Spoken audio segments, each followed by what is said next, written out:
Yes, people. What's happening? Welcome to Saeed TV and welcome to another episode of Rival Talk. As you can see here, we've got a very special guest. We've got BBC Sport writer Shamoon. Shamoon, how are you, bro? Everything good? Assalamu alaikum. Yeah, all good, bro. How are you? Yeah, not too bad, man. Not too bad, man. I'm looking forward to this one. I feel like we've got a lot to discuss, man. Obviously, this is not Grizz Khan. You know what I mean? Grizz Khan unfortunately couldn't make it today. He got stuck in a bit of traffic and whatnot. You know what it's like now with the Jubilee weekend and whatnot. So big up to Grizz Khan. He'll be back next week. And yeah, man, big up to Grizz Khan for coming, man. But Shamoon, Is man. then a Pogba? He was pulled up early, Yeah, exactly. He's done not a turned Pogba. up. Yeah, it's done a Pogba. It's done a Pogba, man. So big up to you, man. Big up to you for coming on. Like I said to you, first time on YouTube, man. You're making a YouTube debut, man, today, man. Yeah, I've done bits on camera, but nothing as big a scale as this, Saeed. Absolutely, man. Absolutely, man. But listen, we've got a lot to talk about, man. We've got a lot to talk about. But first and foremost, we've got to start with the major breaking news today. Paul Pogba has left Man United. It's confirmed, people. Paul Pogba has left. Yeah, man. How do you assess that one, bro? When you look at it, it was obviously eventually coming, but how do you assess Paul Pogba leaving, man?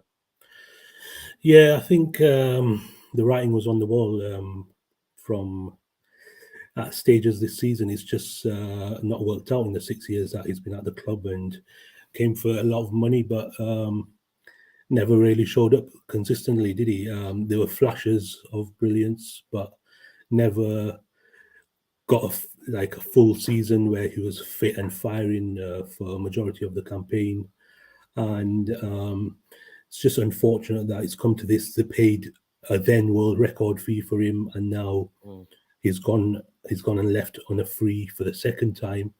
mm, So sort of just sums up the mess at the club. Really, still the mess that needs clearing up, and it's a big old job.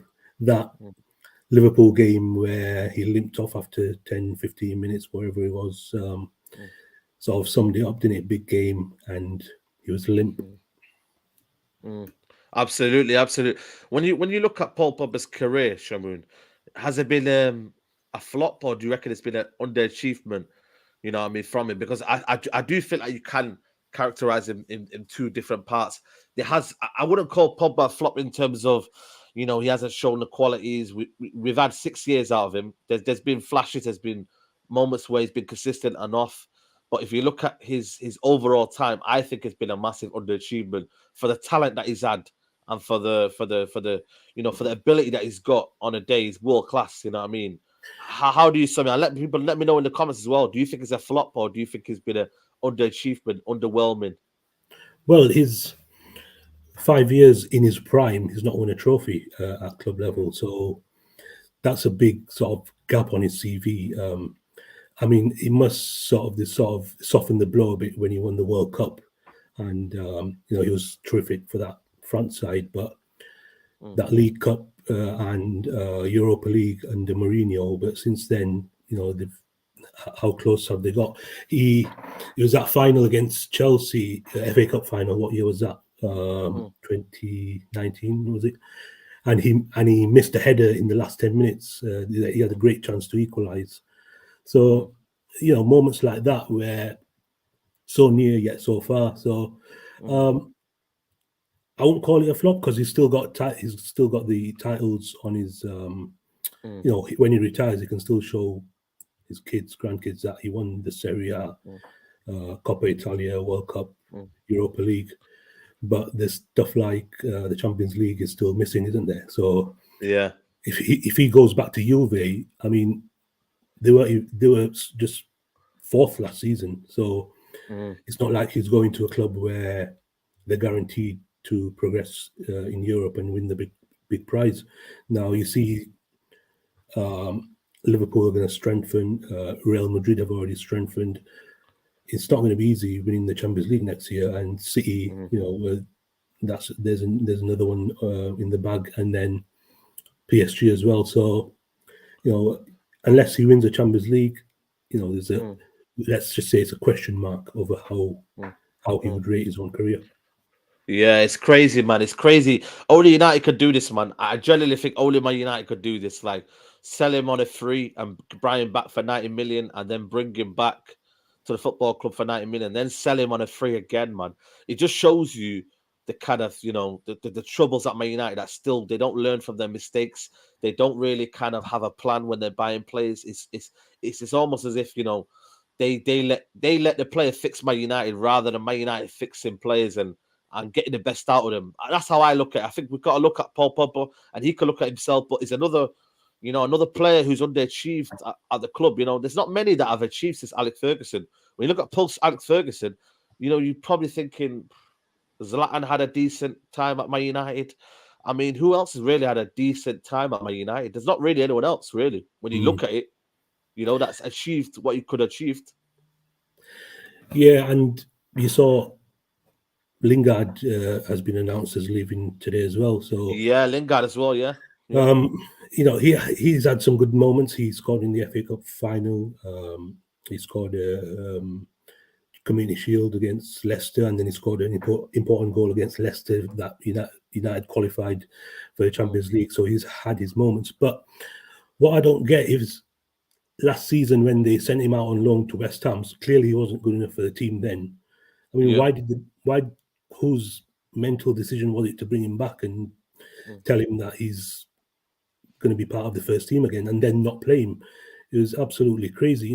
They could have got 20-25 million for him, and now he's another one that's leaving on the free, and they're going to get nothing from him. Absolutely. Big up to Amir Noor. He says, Saeed, name one player who has improved at Man United. Well, Shamoon, there's not many, is there? And that's the biggest, for me, problem. People can talk about players being the problem. I generally think, for me, it's about Man United improving players and having a player that can play at the top level for so many years. Let's not talk about who's improved. Let's talk about how many have regressed. Yeah, we're still that's waiting. true. We're still waiting for Tony Martial to come good now. He's, he's not a youngster anymore, and looks like he's going to move on and another one that's never fulfilled his potential. I mean, Rashford had an absolutely shocking season. He couldn't pick a pass. He's another one who's gone backwards.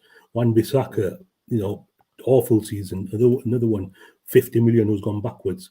I mean, we're not even gone to the fridge yet. Harry Maguire, who Yeah. Just shot to pieces, confidence absolutely gone now. £80 million. They can't even sell him because they paid so much for him and he's on so high wages. Same with Luke Shaw. I mean, had a brilliant season last season. Then since the Euros final, he's been shocking. What's happened He's to not him? picked up.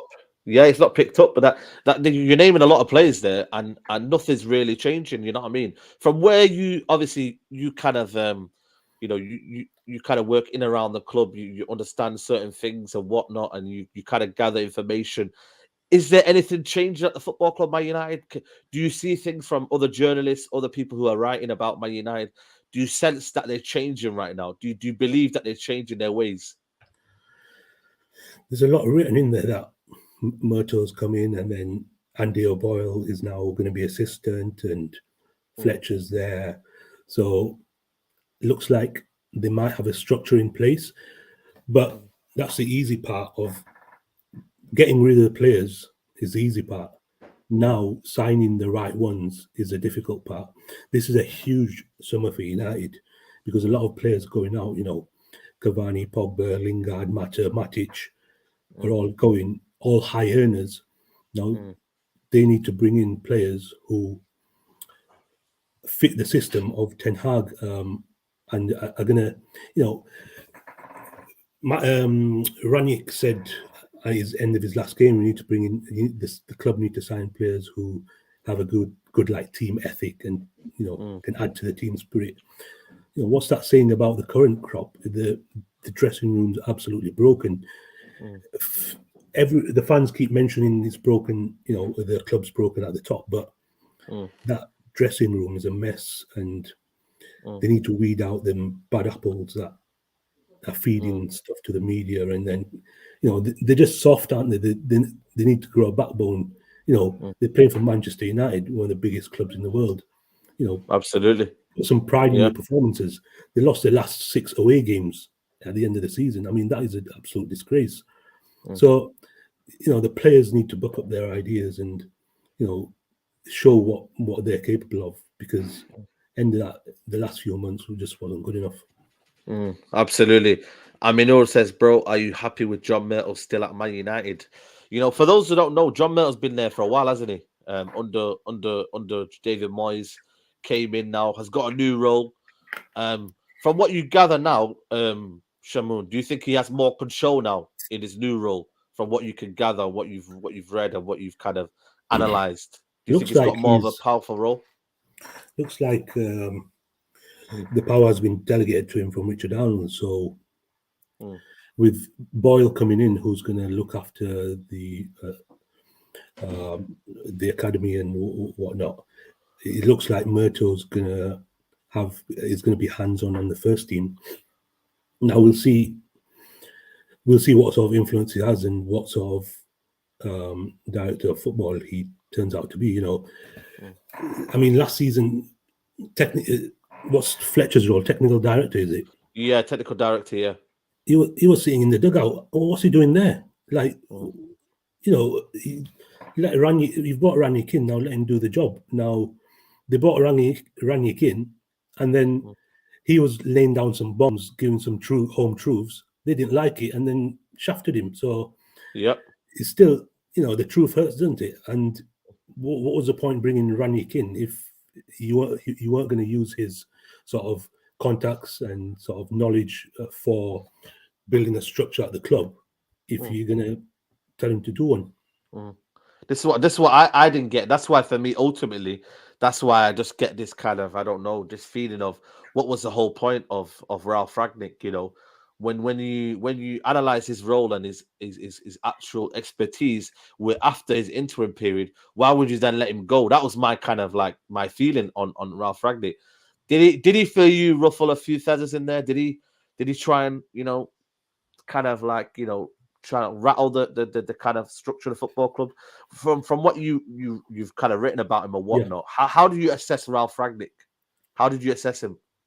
Murtough's had 2 strikes already. So the first mistake he made was giving Rangnick the job as a coach. He hadn't coached for years. He was out in, Russia, and they thought, oh, this guy's the guy that we need to bring in, and he's going to sort the problems out. That was his first mistake. The second mistake was sacking him, because he knew what he was on about. He knew he's looked at it. He's looked at the problems. He's laid it out, and then those guys haven't. They've not liked it. People tell you something to your face. It sort of hurts, doesn't it? And he's gone out in the media, openly said, "This team's not good enough. We might need 10 more signings in the summer." I think that was sort of the nail in his coffin, really. Where, good on him for saying it, but maybe he should have said it privately and should have done it in a different way. But I'm glad he did, because he's completely right. And this Austria role, that's an absolute farce as well. They've given him a 2-year consultancy role. United put themselves in a corner when they announced that Rangnick is going to be interim until the end of the season, and then 2 years is going to be a consultant. That was the main story they were feeding. Now, before this consultancy even started, he's taken the Austria job. He's not even started his role, and then they've sort of parted ways. I mean, if you just need one brain cell to work out that if you're going to give someone a job, at least sort of a consultancy job, at least put in a clause in there saying, look, for the first year, you can't take any other job, you can't discuss anything with anyone. Yeah, true. After the second year, okay, there's a break clause. You can walk away if you want, if you get another job. Why couldn't they put that in? Do you think that they got the club that got a bit pissed off that the Rangnick chose to get the Austria job and maybe went out of his means to kind of go out there and go and get a job, and just because obviously the role that they're giving him is all his work is 6 days a month, so it's not as if he has to be at Old Trafford. It is a freelance role. So do you reckon they got pissed off by United then, that they thought, oh, look at this guy trying to go to Austria, we need him here? But then Man United wanted the cake and they wanted to eat it though. Yeah, it's, it comes down to how they were feeling about how much, he was saying in public. He was talking about the team spirit, this and that, the dressing room not being right and all this. How much of a factor was that? But you look at Austria. What have they seen in Rangnick that they've appointed him as as someone who to take control? But then again, I generally think maybe they've looked at that role and think, you know what, we need more than just a kind of a coach. They do. That's what I'm trying to say. But like I said to you, when you seen the quotes from Rangnick, what did you think, like when you used to see how brutal they were? How did you assess them? Well, obviously, when you got them, you're the first person to get them, aren't you? When it gets briefed to the press, you're the first person to get them. When you look at them, did you think, oh, Rangnick, too far here? You know what I mean? I'm shocked that you've got this. Or did you generally think, you know what, good on you? You know what I mean? Fair play for coming and showing that you've got a bit of minerals, Yeah, exactly. Yeah, I was, as a fan, quite pleased that he was laying out the truths, but maybe sometimes he could have, kept it in shop and spoken to players or directors or whatever behind the scenes. But then the club knew what sort of character they were getting. So if they're shocked by him sort of telling the truth in public, then they didn't do the due diligence on the man, did they? Yeah, exactly. This is what I mean, man, and this is why I think this football club has a massive summer in terms of building on Ten Hag and giving him the free reign on buying players. Obviously, today we've found out that Man United are active in De Jong. What's the latest that you've heard in terms of that kind of transfer? Obviously, we've heard that he does not want to leave Barcelona, but again, Man United are still going in there. Is this another Di Maria moment? You know what I mean? We've been here before, man. We've been here before with signings like this, man. Feels more like a Thiago Alcantara. You remember when we chased him all summer? In 2011, in season, and then he ended up Bayern. If De Jong's, the reports came out today that United open talks with him. Barca won whatever 68 million, whatever it is. Yeah, of course. But he said he wants Champions League football. I mean, if that's not a clear sign saying you don't want to come, then I don't know what is.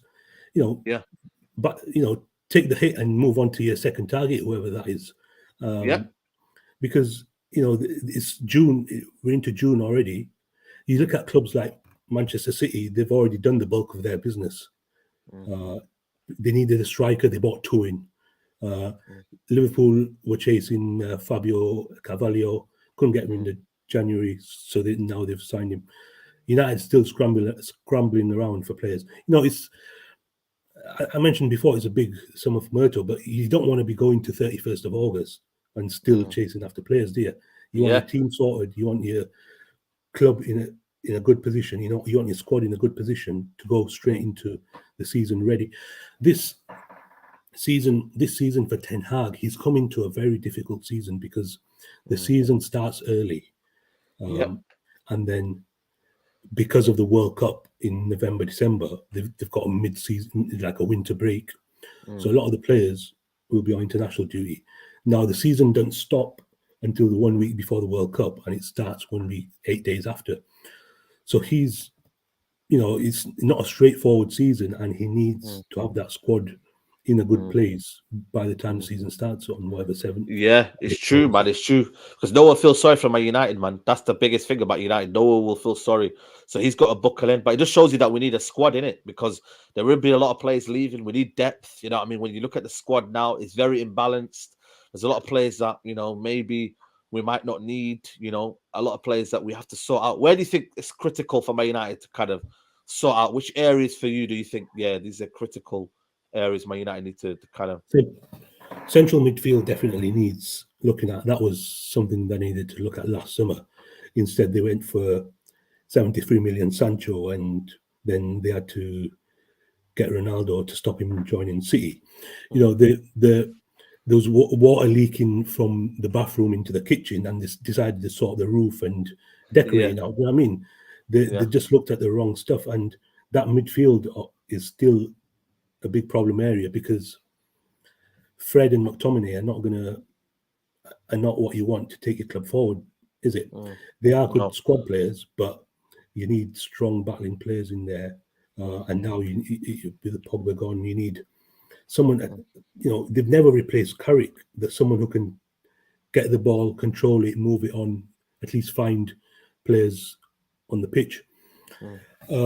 The Ajax lad Timber looks like, Yeah, this that's stuff a good one. I think that one, you know what I mean, because for me, United need to stop messing around. You know what I mean, and bringing quickly, because it's going to be a big summer, man. A lot of teams are buying. A lot of teams are looking to improve. We're not in the Champions League as well. Is that a massive hindrance for you not being in Champions League? Would that affect Man United, do you think? Well, if De Jong doesn't sign because he wants to play Champions League football, then has been a huge hindrance, hasn't it? Now, United sort of said they want to do it differently now, but they're still going to have to chuck money at players to entice them to play Europa League football, same as they did when they bought Pogba and Zlatan. Yeah, true. When Absolutely. Mourinho came in. So they've tried it with the sort of, the mega stars that have never worked, Di Maria, Falcao, Sanchez, Yeah. the list goes on. The mercenaries, mercenaries. Now they need to find the gems. So Timber here is, I don't think many will have seen him play, but he's highly rated over in Holland already. Yeah. At 20 already a Dutch international. So hopefully they need to sort that spine out. And I'm sorry, Saeed, but De Gea's the one that needs to go as well. Come on, man. Yeah, man. Not you, Shamoon, man. Yes. I stopped my base sent you. Someone sent you, man. David De Gea, man. What is going on? Why does no one like David De Gea, man? Seriously, people, man. De Gea's no good in the air, no good communicating, no good off his line, no good at one-on-ones, no good at penalties.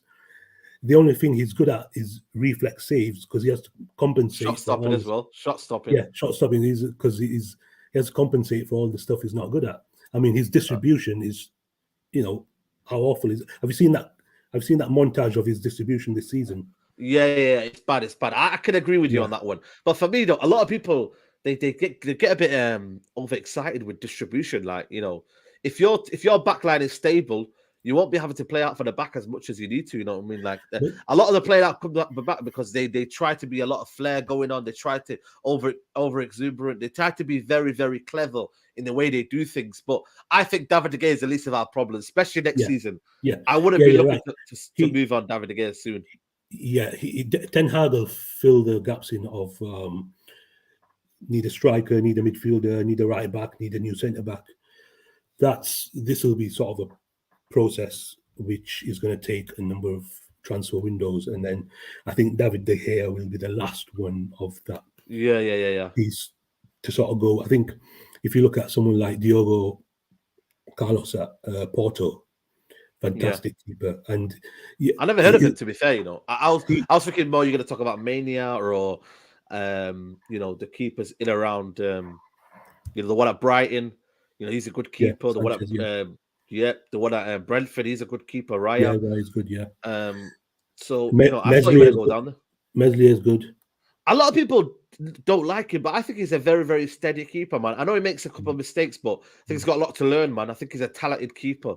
You know what I mean? And he has kept leads certain games, had big saves, But again, like I said to you, it's a lot to do. But, in terms of restructuring, it seems like the media now, I don't know what it is with the media. Obviously, you're in the media now. It seems to me that, all these players that we're linked with are just like former Ajax players, like, like, it's getting a bit boring for me. I don't know what you're thinking, but why is it? Why is there a lot of lazy journalism at the minute with United? Is it the fact that Man United has started to kind of try new things in terms of not giving out leaks to the press in terms of certain stories, or what do you think with them? On that one, Anthony, that's another one for Anthony. Yeah, another Ajax player, isn't he?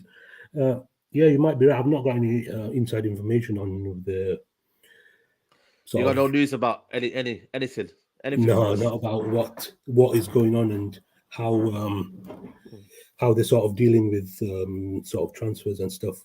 But it is interesting that it's interesting you say that is mainly the Ajax players that have been linked, isn't it? Yeah, it's true, innit? It's just only Ajax players that have been linked. You know what I mean?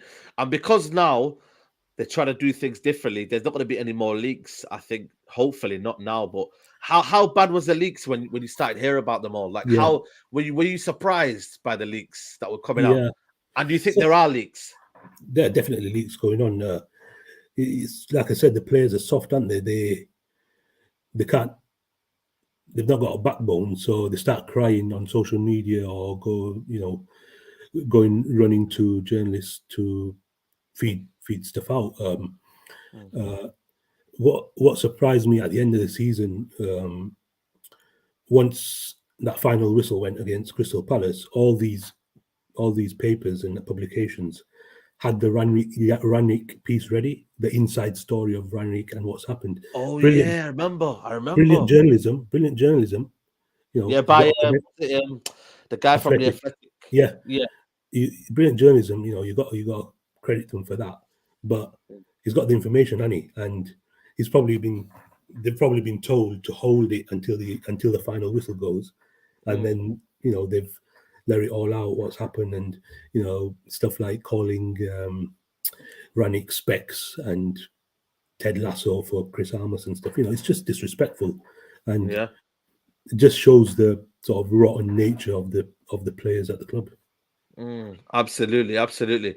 I'm just gonna get a quick chat from here. Saeed, what do you think about the John Luca Shamaka? Very good striker. Reminds me of a young Zlatan. Have you seen of him? He plays for Sassuolo. A striker. Have you heard of him? Yeah, yeah, yeah, yeah. I'm not seeing much of him, but is he? Well, we might see him. Italian. We might see him for Italy tonight against. Yeah, you might Argentina. see him tonight. So make sure you check him out. I think for me, technically, he's one of the best strikers out there. It just depends on what United want to do. Are they going in for money kind of signings or whatnot? Obviously, Shamoon is not going to answer that, Sahel. You know what I mean? We're not going to get Shamoon into trouble there. You know what I'm saying? But there are leaks. He knows there are leaks, people. Everybody knows that. But more importantly, the fact that they go into the press as quickly as they do. I mean, journalists are licking their lips when it comes to Man United. In terms of Man United now, are they the most easiest team to get news out of? Like, is it the most kind of sought after club to get Well, if you information know, out? Because I feel like we're a circus. yeah, it is a circus, isn't it? If you know who to go to, then you're going to get some good information. Um, Is it? but but like you said, it is a circus, isn't it? Ranić now came in, got rid of him. Uh, Mm. now Ten Hag's in. Let's see how. I think I predict season will start well. August, September they'll do well. Mm. Once when the cold starts kicking in and the dark nights, Yeah. and the players have to go into training on a wet day and it's miserable. They have to go in and put the hard graft in. We'll see then who stands up and who's sort of still moaning. We'll see if Rashford's actually on a decline or he has just hit a slump in his career, Mm. Mm.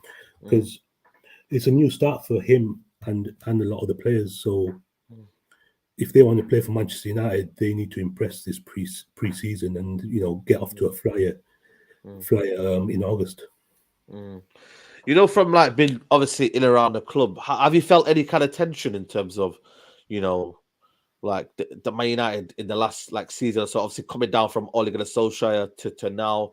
Have you seen? Do you think there's changes here? Because we don't want to be kind of doom and gloom, but they are getting a new guy in Andy O'Brien, who for me his CV, if I'm being honest with you, doesn't look encouraging, but for what we need, apparently that's the way we're going to go. So we have to back it. Do you think from within the club that this club is trying to improve now and trying to now finally, step forward in the right direction rather than what they always do? Andy O'Boyle, yeah. Andy O'Boy, yeah, that's the one, yeah. Well, his CV is all right. He was at Liverpool under Klopp, and then he was in Premier League as well. Now they've felt that he's the one who can assist Murtough Madness for this Yeah. coming season. So I'm glad you said that, I'm glad you said that because there's a lot of chat about Murtough Madness, you know what I mean? And, yeah, and and I don't think it's for me, it's worthy of that title because the guy who's been hired from within. You know, what I mean, why haven't they got the best in class, Shamoon? From your gathering and your kind of ideas, why didn't we go and get Paul Mitchell? You know, Monkey, Campos, Luis all these Campos. guys that are top level, like going other places. Why don't you think Man United go and get the best in class? Why do they hire from within? Well, it goes down to the Glazonomics, doesn't it? Where Yeah. they have to have their own man to sort of.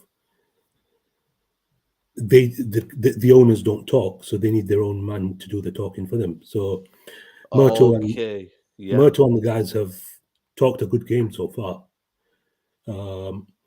And as I said, the easy part is getting rid of the players. The difficult part is bringing the right ones in, and that's where his homework will be marked. Murtough's, Yep. where the A's and B's, or the A's and B's, or the C's and D's, where they improved Manchester United, or like we mentioned earlier, have they regressed and sort of taken United backwards? I want to ask you a question: whether what you saw last season was rock bottom, or United can fall even further. What do you reckon? You know what? I genuinely don't know with United. It all depends on whether they back Ten Hag and they follow the right. If they go for commercial signings, then that's when you know they're doing the things wrong again. I think for me, this De Jong situation for me on paper doesn't look great. When you look at it, he doesn't want to come. he wants to stay at Barcelona. So what United do they then feel sorry for themselves, or do they do that old route where they keep persisting, or do they actually go and say, you know what? We're going to go and get another player. You need to have a plan B. Man United rarely have plan Bs. They don't. They really, really do. When they sacked Ole Gunnar Solskjaer, they didn't have plan Bs. Why? You know, that's the question we need to ask the club. And hopefully, you know, they're going to change their ways. But this is more hope than anything. And for me, Ten Hag could leave after a year, because if he doesn't get his way, I'm sure there'll be other suitors out there that will want Ten Hag, you know, if he's fresh out of job. They will, because there's always, this is a sacking generation. There's a lot of, you know, managers leaving. So for me, it's having that plan and coming in and executing it. Because if we don't get Ten Hag, if we don't get, you know, we don't back Ten Hag, it could be a long season again. Because, you know, it seems to me that United are just not learning from their mistakes. That's my ultimate opinion, Shamoon. They're not learning from their mistakes. You question Ten Hag's, Murtough's sort of connections and what sort of nous and experience he has with dealing with the big clubs. You know, if he how are Barcelona feeling when Murtough goes up to them and says, "Oh, we want to sign De Jong"? Are they taking him seriously, or, you know, are they laughing at him? You don't know, do you? You don't know. So, yeah, I think I agree with you that, you know, there's been no signs from De Jong saying, "I want to join United," or "I want to work with Ten Hag again." So move on, you know, stop wasting time. As I said, you know, time's ticking. We're into June already. They need to start bringing players in, and they need to start bringing the right players in. Absolutely. Big up to everybody who's still watching, man. Make sure you like the video, people. Make sure you subscribe to the channel. And like I said to you, you know what I mean? There's a lot of players who will be leaving. There's a lot of players who aren't good enough for this football club. You know what I mean? Do you think there's going to be a massive budget at United this summer? What's the budget that you've got in mind that you think Man United will be around spending? Is it kind of easy? Is it early to say now at the minute, the budget that Man United have got? I'm not sure, but, you know, I've read 200 million, I've read 100 million, I've read like 70 million. So 70 million would be one Frankie De Jong, wouldn't it? So that means you got to sell players to accommodate the rest of your budget. I mean, James Garner, I think they should bring him back for next season. Don't send him out on loan, because Mata's gone, Matic, Lingard, Pogba. I mean, that's 4 in midfield already. So he's proven that, you know, he can do it on the big stage.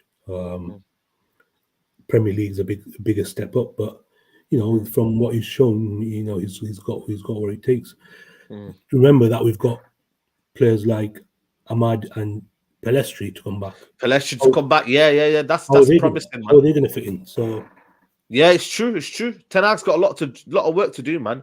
And with the early preseason coming in and the early kind of kind of season coming in, there's a lot to do in a short little time. But with John Murtough coming in and the Murtough madness we said and whatnot, and Andy O'Brien coming in and Darren Fletcher's role and whatnot, what I mean? I think hopefully we'll start to see some sort of improvement, more football orientated. Because Woodward, it was a mess, wasn't it? Woodward was the kind of the kind of the kind of almost reason why United were failing in terms of he had control in the wrong way, Yeah. And now that he's gone, careful you don't compare him to anything.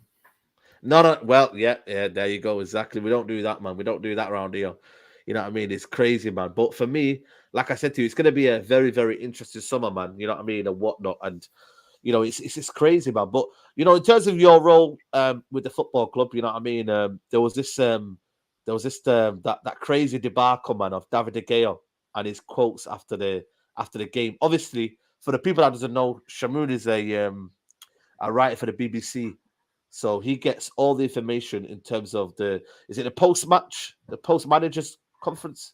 Yeah, pre and post match. Yeah, pre and post match. So how do you feel when you get that news? Like, just as a feeling, because obviously Man United is, you got all these guys from United Report and all these guys who I think they kind of like they don't steal your work, but they kind of almost like they take the kind of the clout from what you do and that. You know what I mean? When in reality it's your hard work getting all them, them things quickly and getting it out quickly. So a lot of people saying De Gea was backtracking his comments, but he didn't really. Give me your assessment on the situation. Yeah. Just to go back on your point, it's getting the quotes out there quickly and accurately. So, quickly typing it up and then putting it out there, and then United Report and United District and UFC Scoop and whoever you've got will. And then the big one from Mr. Romano, man. Mr. Romano, keep telling him not to stop. Keep telling him to stop DMing me, but he won't. Might have to block him. Seriously, how does he DM me now? You're joking. Yeah. He's a good guy, man. He's a good guy. He looks like a very honest guy, man. Yeah. The quote that was confusing about De Gea was where it was sort of his Spanish accent that caught him out a bit, where he said, "Team is sport, is sport team." He meant, and people thought he meant team is poor, the poor team, but he meant team sport. So that's the sort of confusion that came out from his quotes. But even then, they were quite blockbuster quotes from him. The best thing to happen today is that the season's finished. I mean, it was such a horrible season that the players couldn't wait for it to end. And then he was saying the ones who want to stay can stay, the ones who don't want to stay can go. So, just shows the sort of lack of unity and lack of harmony in that dressing room where players are calling each other out in public. And obviously when you're writing that out to the open press and to the open media, you know what I mean? What's going through your head when you like shocked? Because obviously you're a fan first before you're a writer. Yeah. What's going through your head when you're seeing all these quotes coming out? And because for us, it's shocking, isn't it? Yeah. So I have to put out the best quotes, otherwise, the sort of tags and retweets won't come. So you got to listen out for the best line and put those out there. And I think a lot of that De Gea interview afterwards was, as soon as you hear it, it's that journalistic instinct. As soon as you hear it, oh bloody hell, this guy's on one today, and those quotes did quite well in the end of the season. When we wrote it up as well, got quite a few thousand hits on the piece. Yeah, no, I appreciate it, man. It just shows to you, man, you get me? Like, you're doing a lot of big work, you know what I mean? Especially focus on United in terms of, because obviously, it's United have been a very, very, it's been a poor season. But for me, like I said to you, I've enjoyed you bringing the best news and whatnot in terms of like your quotes. Obviously, you're now getting, information as well from Mr. Romano. These are kind of leading guys, in this space. But how do you see journalism at the minute? Because there's I've been blocked by a few journalists. I don't know what's going on, man. Shamoon, man. I don't know if they don't like the way I kind of report. I think Hurst Class has blocked me. Hurst Class. Yeah. Yeah, he's blocked me. Who else has blocked me? There's been a couple from the Daily Mail. You know what I mean? Did they watch out for these fan media? You know what I mean? Because obviously I call out the truth. Hey? Have you upset them? No, I don't know. I genuinely don't know, man. But sometimes I feel like their report is not accurate, man. They're not they're putting things out of context now. There's a lot of journalists out there that are putting things out of context. There's a lot of journalists who are trying to play on Man United and trying to use them, in terms of building their career. You know what I mean? Because at the minute, any story now, if you go and get that hit, you're gonna improve it, you're gonna kind of grow or whatnot for the wrong reasons, I believe. You know what I mean? Because I don't think it's natural the way they come across. But how do you see journalism at the minute, man, in terms of reporting now, the latest transfer news, breaking news? Like, it's getting interesting now, man. More than ever, it's whoever can get that first story out, innit? And it's about the clicks, isn't it? So yeah, papers need the clicks for, the more clicks they get, the better it is for them. So I think it is improving the situation. I think it was a couple of years back where the clickbait was really bad, and I think newspaper and outlets have improved from that. But still, some of the headlines I see are just pure nonsense. And when you click into the story, it's got nothing to do with what's written on the headline. So there are improvements that need to be made in terms of that. But overall, from someone looking from the outside, how do you feel about the industry? I think for me, like I said to you, I just feel like fan media in terms of what I do now, YouTube or whatnot. You know what I mean? I think we're closer to the fans more. I think the journalists now are starting to kind of get in on Twitter and try to make a relationship in terms of, But then again, I just feel like it's just the modern day journalism in terms of what they're trying to do now. It's a whole new spectrum. You have to get closer to the people now. Before it was on the papers and whatnot, you would gather your information. I used to read the Manchester Evening News back in the day, but now it's all on Twitter. You're getting most of your information on Twitter. Like now, I don't really watch website. I used to go on goal.com back in the day. I used to go on various websites. BBC, obviously you work for BBC Football, BBC Sport. I don't really check on there. Most of my information comes from Twitter. And that's the biggest platform now. But obviously it doesn't pay, but it kind of, it gives you that kind of feeling of, right, here, build from this, basically. You build your networking and wherever you want to go from here. It's mad, isn't it, when you look at it? You're right, because team news and the quotes that I put out and, the manager sort of interviews and all that stuff comes on Twitter first, isn't it? Before anyone else. And you're the first name. Every single time, you're the first name. Twitter's king, isn't it? And I mean, journalists might be there just refreshing Twitter to see what's going on or searching certain terms to find out any story that they can about whatever really the players or whatever's going on at the club. So you're right, Twitter is huge, and you can't underestimate the influence of Twitter and what it's done for journalism. In terms of your role, is it more kind of can you be home based, or are you most of the time at Old Trafford and at away games or whatnot, or are you mostly get your source information from a third party whatnot? How's your day-to-day role go in terms of like a lot of mine is based at home. So since the pandemic, we've been mostly at home, but my speciality is, so I'm not like a beat, what's called a beat reporter. So I'm not sort of embedded with the club. I cover football mainly for the BBC Sport website, reports, features, interviews, but that's not just United, all clubs, Premier League, Champions League, Europa League, International. So it's quite a wide base. Whereas the United reporters are based in Manchester to cover specifically United. So the Andy Mittens, the other guys that work for Athletic now, all these lot are working. I've got this feeling that a lot of them are kind of, got this kind of feeling that they are working for the club in certain way, because the information that they get, for me, it seems to be a lot. But I'm just kind of thinking, you've got to compromise with that information. Do you feel like there's a lot of, kind of journalists or kind of people around the club, feeding into the propaganda, because you read a lot now and you kind of think there's a lot of propaganda for the Glazers or for Murtough or, for these kind of people. You're just thinking, where does it come from? It's a fine line, isn't it, between having your contact who's giving you information and then giving out positive stories so you get more you get fed more information, and then balancing that between saying in public how terrible the club is. So yeah, it's true. So it's a difficult job. The truth of the matter is United, as Gary Neville said, that dressing room is broken. Now, he doesn't work for the club. He's a pundit. He can say that. But how many sort of writers or journalists can openly say that?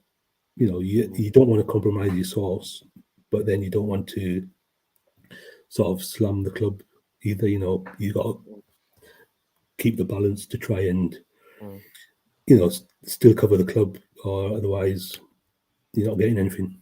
Yeah, that's exactly. So for me, it looks like a dictatorship. You know what I mean? Because I just feel like for me, there's a lot of feeling within the club that they don't really like to have bad press. You know what I mean? When you look at Ralph Rangnick, he said a lot of things that the Glazers might not have liked. A lot of home truths. You know what I mean? Do you think that there is a dictatorship around Old Trafford in terms of what you can and can't report and what you can and can't say? And is there a feeling that you have to be very, very careful and fine line? Or no, I'm not sure about that.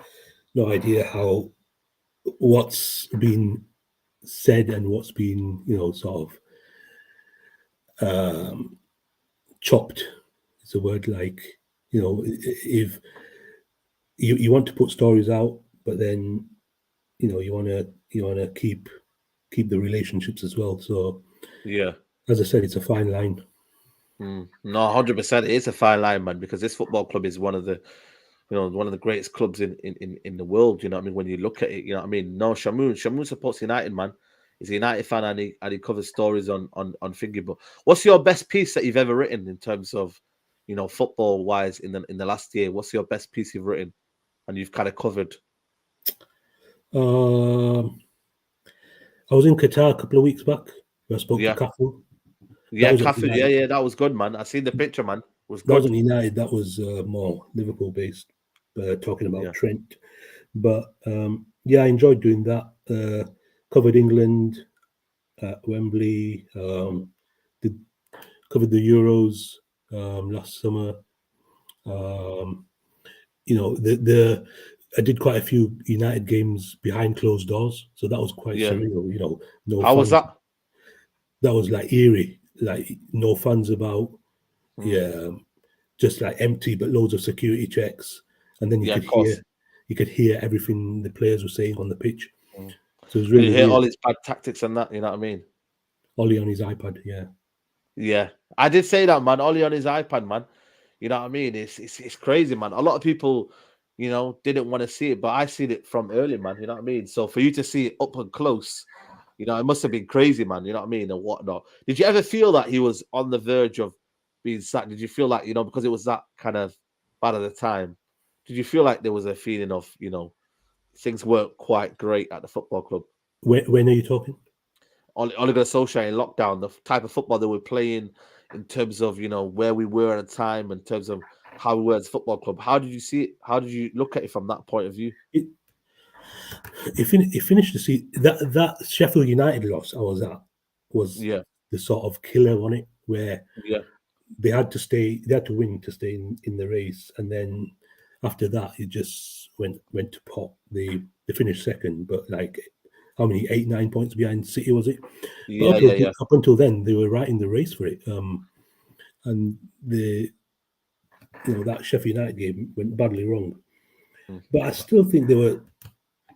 If he won that Europa League, it would have bought him more time. But then he just, his lack of tactical nous meant that final just drifted. He couldn't make any changes. Left the players on that were all tired, and then let it drift to penalties. And then your man De Gea messed up, didn't he? So listen, not my De Gea, mate.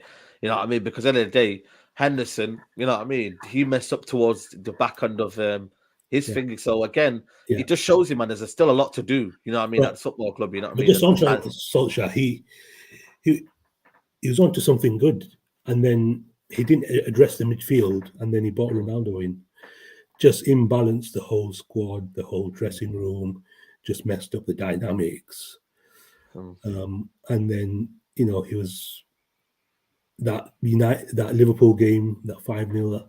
He should have walked after that, but he didn't have the dignity to do so. And then the Watford debacle as well. After that, there was no he had no leg to stand on after that. But United have had some, even under Rangnick, 4-0 against Brighton, absolutely embarrassing defeat. Liverpool 4-0 against Palace in the Yeah. It's been so a many, terrible season, man. so many Terrible low season. Yeah, of course. Someone's asking about Darwin Nunez to Liverpool. Saeed, have you got any kind of feeling of where he might go? Darwin Nunez.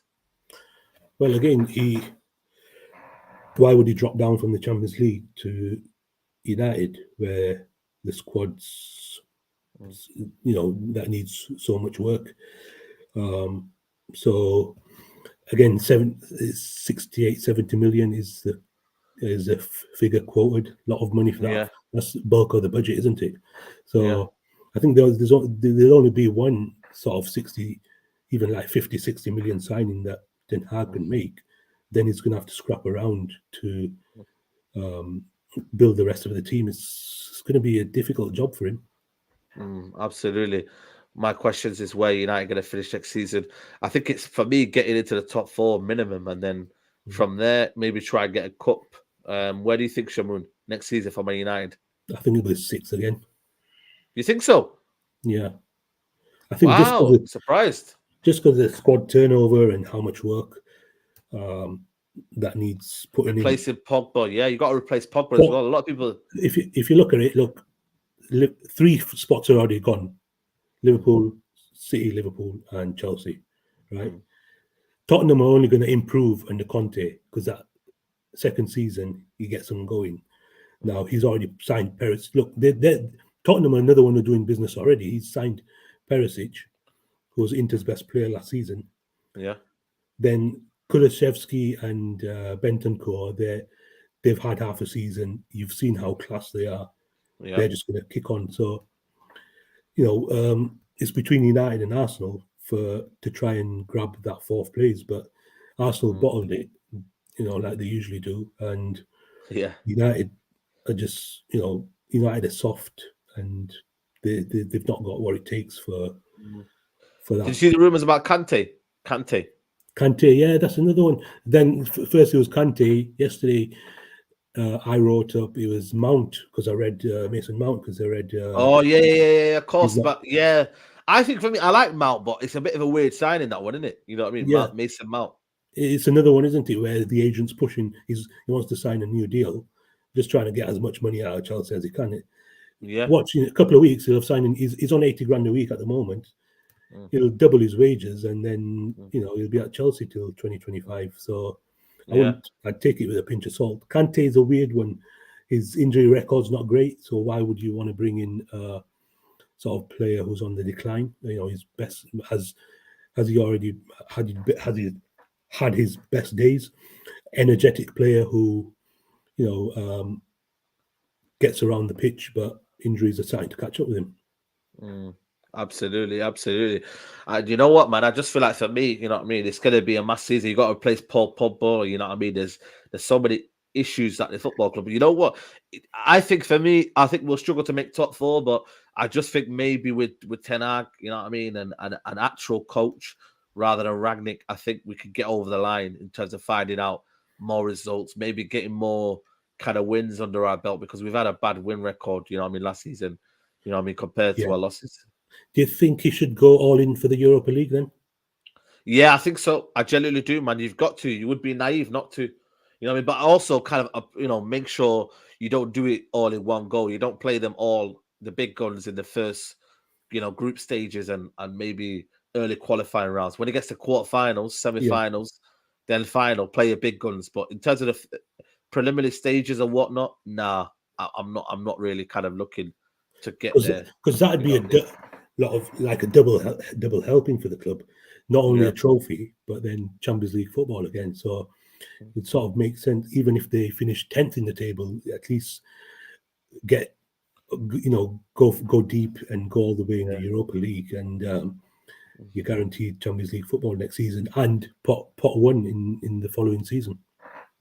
Absolutely. But listen, Shamoon, we're gonna wrap it up here, man. The hours flew by. Big up to everybody who's watched it. Like I said, your apologies on the no Grizz. I know you wanted Grizz to kind of make sure we can banter him. Obviously, they lost the Champions League final. We wanted to give him there, but he will be back next week. This is what happens in life, people. You get delayed and whatnot, traffic and whatnot. So sorry about that. But Shamoon, it's been a pleasure, man. I appreciate you coming on. Hopefully, we can have you again sometime soon. You're a busy man. It was hard getting you here first, but yeah, man. Big up to you for coming on, man. Thanks for having me, and keep up the good work. Don't take notice of the haters. You're doing well, so keep it up. Yeah, I appreciate it, man. I'm just trying to be like you, man. Getting the inside stories and that, you know what I mean, on United. But big up to you, man. I appreciate it. Let them know where they can find you, man. I'm only on Twitter, Shamoon Hafez on Twitter, so you can get me there. Absolutely. And please, guys, smash a like on the video on your way out. If you haven't liked the video, we want this kind of interview / talk to be very up there in the algorithm. So if you could do, people, smash a like on the video. It doesn't cost you anything. Subscribe if you're new. And I'll be back tomorrow for the calling show. We're going to be talking about Pogba. Has he been a flop or not? And has he overachieved? Let me know, people. I want to hear your opinions tomorrow for the calling show. And yeah, man, people will be out. Take care. Bye-bye.